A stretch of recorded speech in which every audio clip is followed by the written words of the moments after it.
The 49ers just became even more of a nightmare for the Arizona Cardinals. I'm going to tell you why in this episode. Hit subscribe for more daily 49ers content like this. Appreciate all of you guys for hitting that sub button and for getting involved in the comments. Appreciate your guys' perspectives all the time.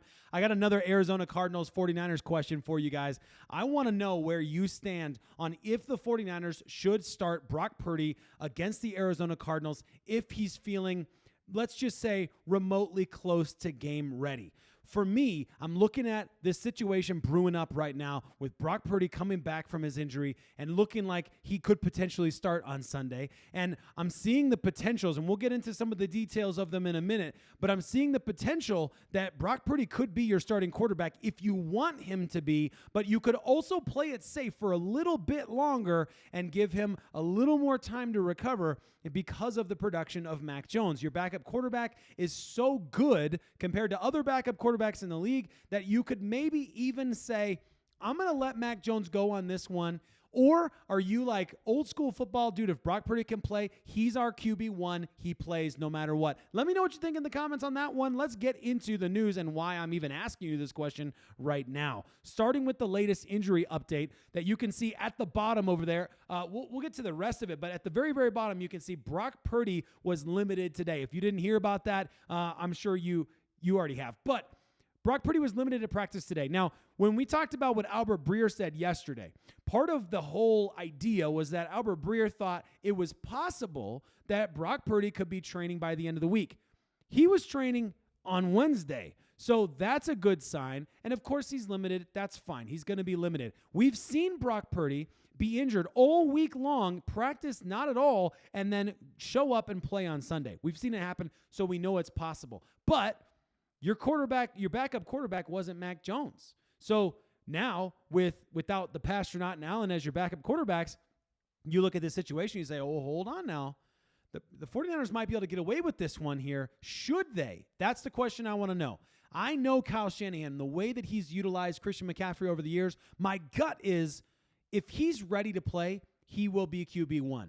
But Kyle Shanahan said today that there is a possibility, there is a scenario in which Brock Purdy will be suited up on Sunday as an emergency quarterback, which means it is theoretically possible that Brock Purdy is able physically to play, but they want to rest him a little bit more. They want to give him a little more runway for that recovery. Let me know what you guys think on that one. I think that's fascinating. We did not get Juwan Jennings back today. Kyle Juszczyk and Saron Neal are both still in concussion protocol. Spencer Burford's knee situation led to the 49ers having to make some moves. They put Ben Bartch on IR, and then they went ahead and, I don't know if he's on this list. He shouldn't be because he's IR, yeah. And then they also brought in another guy, Brandon Parker. Oh, I'm blanking on his name. But he's going to be on the practice squad. So the 49ers are making moves because of the Spencer Burford situation. Then you have Trent Williams, Christian McCaffrey, Nick Bosa, who you just call them rest days for vets, right? Vet rest days. But I'm really interested in how the 49ers handle the Brock Purdy situation this Sunday. Don't worry about what people are going to say online. Don't worry about people are going to say in the national media, because I think there are a lot of crazy people out there who say a lot of crazy things. Brock Purdy sitting on Sunday, even if he suits up, has nothing to do with Mac Jones being so good he's taking his job. Do not let people talk you out of, into the like, well, on the box score, he didn't throw any picks and Brock Purdy threw picks, and so that means that Mac Jones is better. That's the voice that I use when I talk about those people. That's crazy. I mean, you can feel that way, and you can have your opinions, and let me know in the comments as always. That's fine, but I disagree with you wholeheartedly. Brock Purdy's a better quarterback. We want Brock Purdy back, but we want him back healthy. And if he's not quite healthy, but you're like, hey, worst case scenario, if we need him for the roster situation because of the injuries, whatever, if we need him as our emergency back and he can technically go as an emergency backup quarterback, then we'll put him in there and we'll let Mac Jones run the show. It's an interesting situation. I'll leave it at that, and I'll look forward to what you have to say. Something else that you've probably heard by now, because this came out this morning, but this is big news. The 49ers linebacker Fred Warner is named NFC Defensive Player of the Week. DPOW, I guess you could call him. And let's put him on the NFL Defensive Player of the Year early season watch list. It's his fourth NFC DPOW honor. That's fantastic. Let's see here. He had 11 tackles, a pass defense, forced fumble, and a fumble recovery in 26-21 win over the Saints. And that forced fumble ended up becoming just massively impactful in the game as a whole, of course. And I, of course, had to put Fred Warner's favorite phrase, best in the world, on there, too. So that's the BITW. But let me know what you guys think about this. I'll tell you what Greg Cosell had to say about this. Here's Greg Cosell this evening on 95.7 The Game talking about your Fred Warner. I mean, it's funny. There's 4 or 5 guys that work with me on the NFL matchup show every week, and every time I watch the Niners D, I just say to these guys, God, Fred Warner is so good. I mean, he's just so much fun to watch. I mean, the size, the way he moves, he sees things instantly. I mean, I've thought for 3-4 years, maybe longer, I lose track of when he came out, but I do remember even evaluating him coming out of BYU, where he almost never, ever lined up as a stacked linebacker in college, by the way, and obviously became the best stacked linebacker in the National Football League. Fred Warner plays are like crazy, right? That's your defensive player of the week, Fred Warner. And, he was on trajectory for a DPOY kind of season last year. And apart from that ankle injury and having to cover for his guys, which interestingly enough, by the way, if you listen to 95.7 The Game a lot, I tend to listen to the afternoon show quite a bit. And Fred Warner was on 95.7 The Game yesterday. And one of the things he talked about was how at times he has had to cover for other guys. And so other guys are out there and he can't trust them like he used to be able to trust Dre Greenlaw. But D. Winters is giving him that confidence now that he can trust these guys. That's only going to elevate both of their games. It's only going to elevate both of them. Obviously, you could say if D. Winters isn't up to the task, it could make D. Winters' game go down. But I think actually D. Winters is up for the task, and so it's a win for them. Now, don't freak out because what I just put on the screen is incredibly small, but those are the 11 draft picks that the 49ers made this 2025 NFL draft. And when you look at them spread out all around the sheet, of course, because there's 11 of them across 7 rounds, something that I noticed as a trend that the 49ers have done, and when I'll get to, for those of you that are like, wait, you never talked about the massive advantages over the Cardinals. I'm going to talk about that too. Don't worry. Don't sweat, okay? But part of building that idea that of this massive advantage the 49ers just got over the Arizona Cardinals includes what they've done right here, rather, okay? They have drafted well now 2 seasons in a row, and it's starting to show up. Greg Cosell himself said tonight that this front 6 is shaping up to be incredible. That's the word that he used. This front 6 is really exciting to Greg Cosell, who watches more NFL film than you and I will ever be able to watch in our lifetimes. This guy continuously breaks down film all day, every single day. It's the one thing that he's good at, and he does a very, very good job at it. And this particular chart that's on the screen, I'm going to zoom in for you on it, on each of those different little locations, okay? Just as a way of saying, hey, as we look at the NFL through week 2, what are we seeing in terms of players who are drafted and how impactful they are right now on their current teams? And you're seeing the 49ers. This is pretty interesting to me because you've got the obvious ones. You have Mykel Williams as a first-round draft pick. Then you have Marquise Siegel, who was your 5th-round draft pick, okay? Those are guys who are starters. Those guys are playing. And then you have Upton Stout down at the bottom, who was a third-round draft pick, and he's also a starter.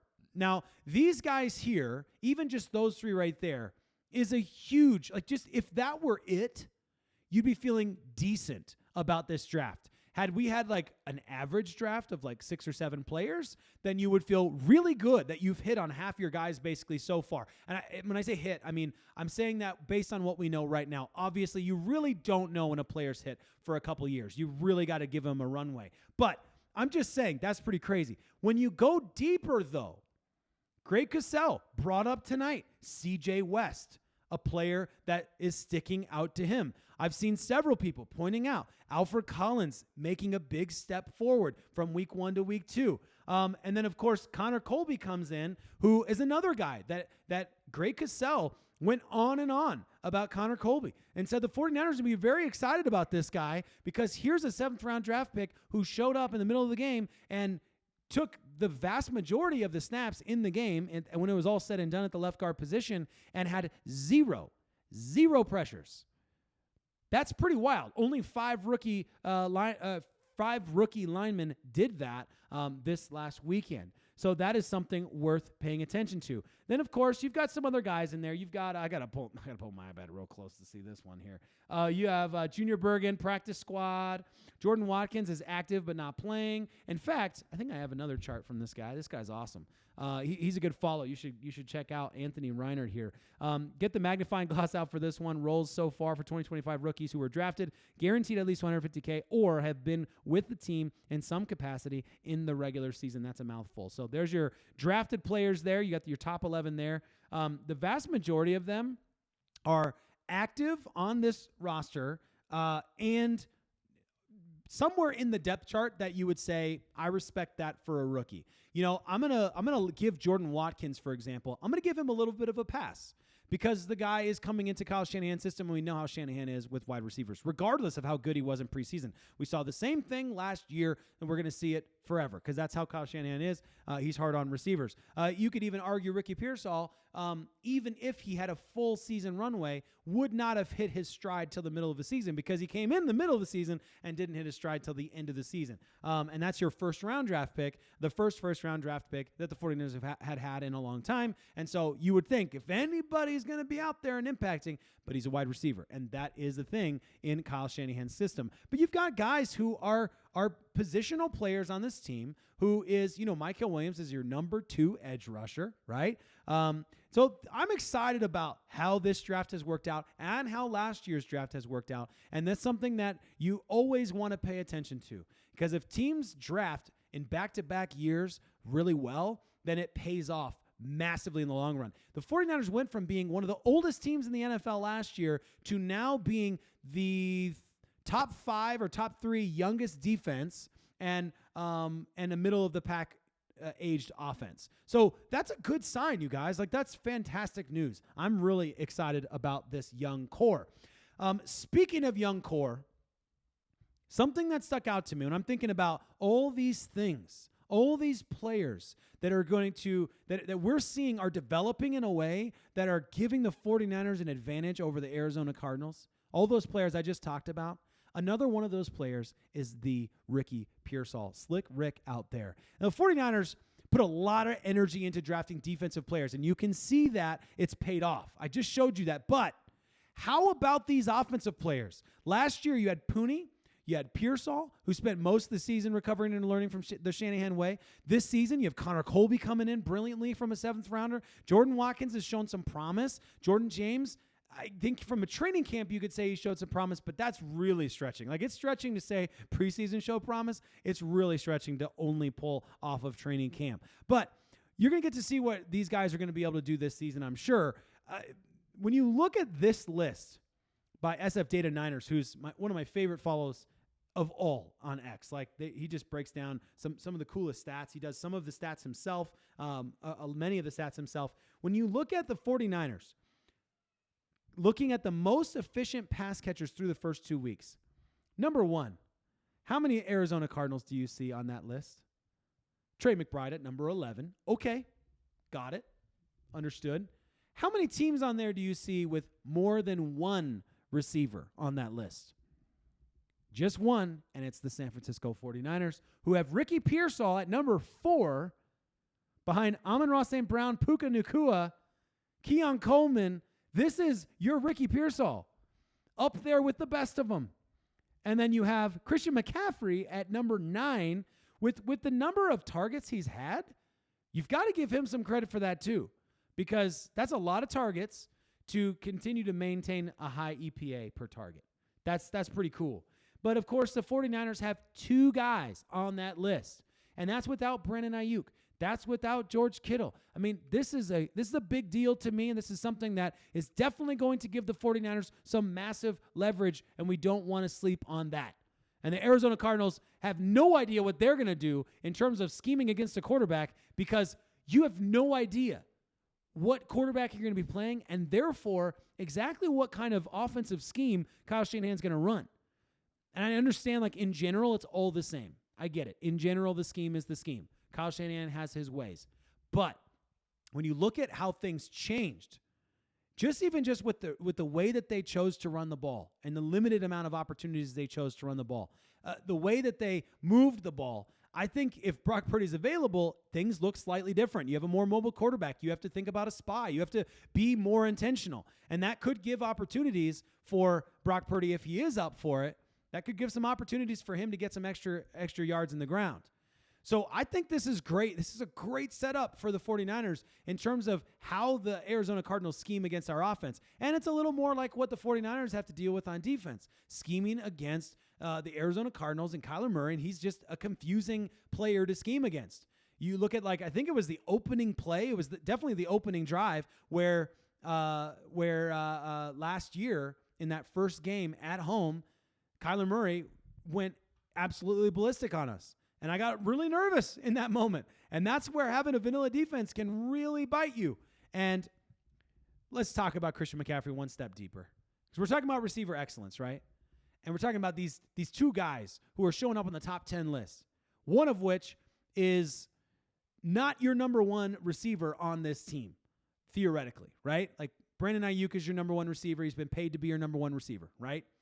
You could argue that Christian McCaffrey is the number 2 receiver when George Kittle's not present. But when George Kittle's there, Kittle's your 1-2 with Brandon Aiyuk. And Christian McCaffrey then is kind of number 3. So Ricky Pearsall is really your number 4 by all accounts. Now, at the end of the season, we might say Ricky Pearsall is your number 1 or number 2. I'm not saying that that's not possible. But I'm just saying historically, projecting from the past and looking forward, I'd say your big receivers, your biggest receivers, Brandon Aiyuk, George Kittle, Christian McCaffrey, then Ricky Pearsall. So when I look at it that way and how important and how this offense runs through Christian McCaffrey, one aspect of Christian McCaffrey's game that he never gets enough credit for is his route running. Never gets enough credit for it, and he's showing why he's so good at it. Well, Kyle Shanahan called him the best route running back in the league. And here's what Christian McCaffrey had to say about it via 95.7 The Game. I take a lot of pride in it. I work really hard at it. It was something that my dad instilled in me and my brothers from an early age. Just being able to run routes, especially being a running back in today's era, it can help you in so many different ways. It means a lot coming from Kyle Shanahan. And it should, because Kyle Shanahan saying something like that about your ability to run routes is absolutely saying a lot about him, a lot about that individual, a lot about what that person's capable of. Oh my word, it's been 17 minutes. I should probably end this video in the near future. Let me know what you guys think about all of this. I think the 49ers are setting up really, really well against the Arizona Cardinals. They're going to be a tough team to beat. This is going to be the toughest Arizona Cardinals we've faced in several years.